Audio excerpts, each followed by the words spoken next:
మరి ముఖ్యమంత్రిగా రేవంత్ రెడ్డి అంత పకడ్బందీగా బాగా సాటిస్ఫాక్టరీ అంటే కాంగ్రెస్ అధిష్టానాన్ని తృప్తిపరిచే రీతిలో గనక పనిచేస్తుంటే పిసిసి అధ్యక్షుడు లేదనుకుంటే కాంగ్రెస్ పార్టీ ఇన్ఛార్జి ఎందుకు పాదయాత్ర చేయాల్సిన పరిస్థితి వచ్చింది? పాదయాత్రలు అనేవి చాలామంది అంటే ఈ పాదయాత్రల కారణంగా ఇప్పుడు రేవంత్ రెడ్డి గారు కూడా నాకు గిట్టని వాళ్ళు ఏదేదో చెప్పే ప్రయత్నం చేస్తూ ఉన్నారు. బట్ రేవంత్ రెడ్డి గారికి నాకు ఒక అండర్స్టాండింగ్ ఉంది. మేము 4 ఏళ్ళుగా ఒక బ్రదర్స్ కన్నా ఎక్కువ కలిసి పనిచేసాం. ఆ కలిసి పనిచేసాం కాబట్టి ప్రజలకు భరోసా ఇవ్వగలిగాం కాంగ్రెస్ పార్టీ యునైటెడ్గా ఉందని.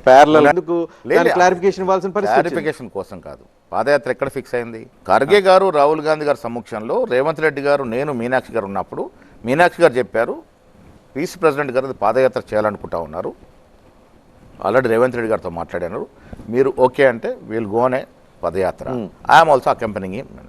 అప్పుడు ఖర్గే అన్నారు ఖర్గే భాई तो अच्छा है पदयात्रा करने में क्या है सरकार रहे तो भी कर सकते हैं.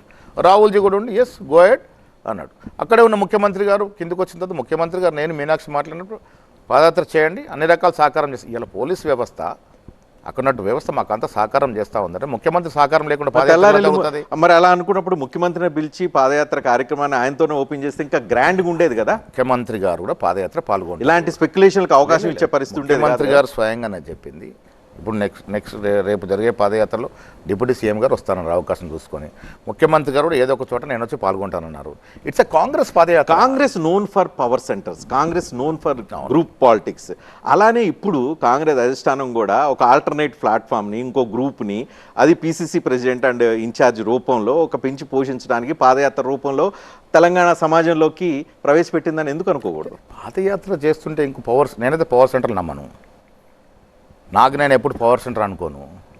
నాకు ఉన్న అలవాటు నాకు రూపాయి అవకాశం ఉంటే ఆటంలోనే సంతృప్తి చెందే అలవాటు నాకు. ఈ పవర్ సెంటర్ వ్యవస్థనే నమ్మను.